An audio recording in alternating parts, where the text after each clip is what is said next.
Screen पर आपको दो अलग अलग विजुअल्स दिखाई दे रहे होंगे।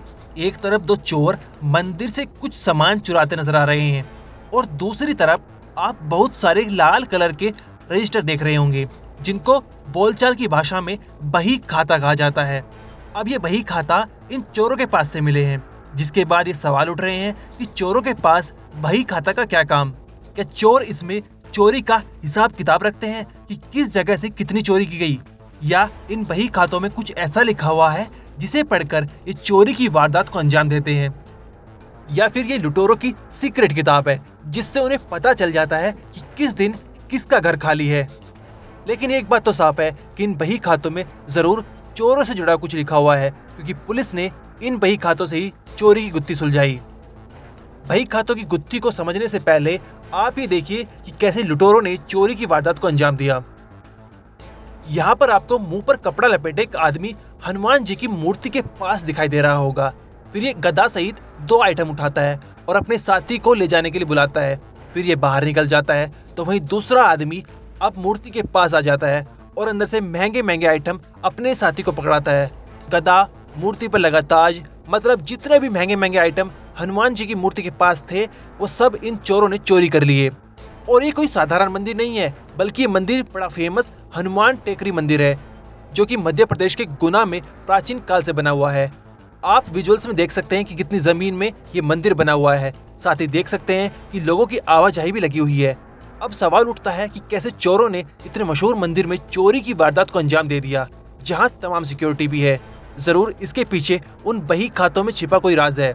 चलिए आइए इन बही खातों की गुत्थी आपके सामने रखते हैं। स्क्रीन पर जो आप तस्वीर देख रहे हैं ये उन बही खातों का ही एक पन्ना है जिस पर लिखा हुआ है कि राजूनाथ की तरफ 7 लाख रुपए है और नीचे तारीख लिखी हुई है, मतलब 15 जून 2024 को राजूनाथ को 7 लाख रुपए दिए। अब जरा आप दूसरा पेज देखिए, यहाँ पर भगवान सिंह का नाम है और साथ ही तारीख लिखी हुई है और नीचे लिखे हुए हैं कि उसके खाते में समय समय पर कितने रुपए डाले। दरअसल जिस कालबेलिया गैंग ने चोरी की है उसका जो मुखिया था बाबूलाल कालबेलिया, उसने तमाम लोगों को उधार दे रखा था और दिए उधार को उसने इन बही खातों में लिखा हुआ है और जिनसे उधार वापस आ गया उनका लिखा हुआ हिसाब पेन से काट भी कर रखा है। गैंग के मुखिया बाबूलाल कालबेलिया ने चोरी कर करके इतनी रकम लूट ली कि आज इस सेठ बना हुआ बैठा है। और इसका अंदाजा आप इसके रहन सहन के तरीके से लगा सकते हैं। हाथों में 2 फोन, पीछे स्कॉर्पियो कार, गले और कान में सोने के जेवर, और जो इसकी पत्नी है उसको भी इसने जेवर पहना रखे हैं। और साथ ही गाड़ी भी जनाब पर 2 हैं। स्कॉर्पियो के अलावा महिंद्रा की एक्सयूवी कार भी आप तस्वीरों में देख सकते हैं। आइए अब जानते हैं कि पुलिस ने कैसे इन चोरों को पकड़ा। आरोपियों के द्वारा हर वो प्रिकॉशंस लिया गया था जिससे कि वो अपना आइडेंटिफिकेशन छुपा सकें, क्योंकि जैसा आपको विदित है कि टेकरी सरकार पहाड़ी पे ये पीछे के रास्ते से चढ़े थे और अपना जो वाहन यूज़ किए थे डकैती में वो 5 किलोमीटर पहले छोड़ करके आए थे। तो ये निकाल पाना, क्योंकि हमारे पास कोई भी फुटेज में इनका कहीं भी कोई सुराग नहीं लग रहा था।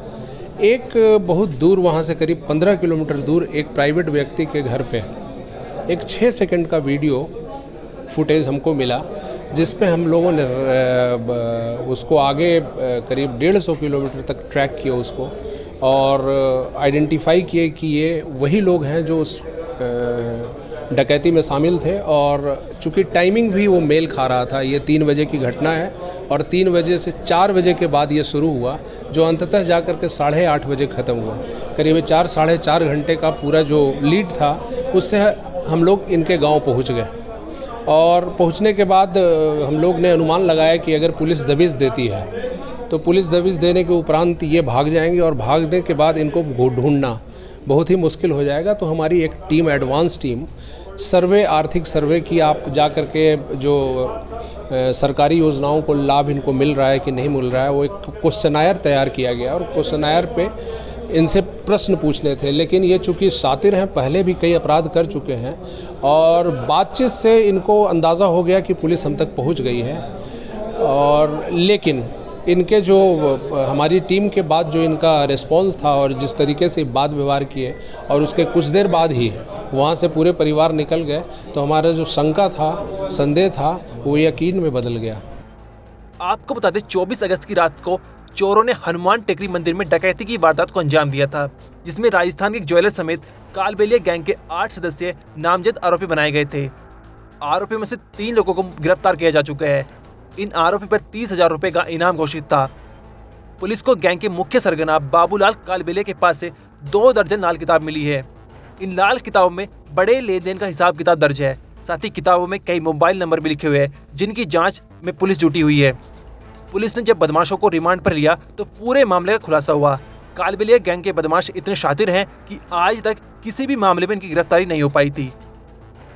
ब्यूरो रिपोर्ट, क्राइम तक।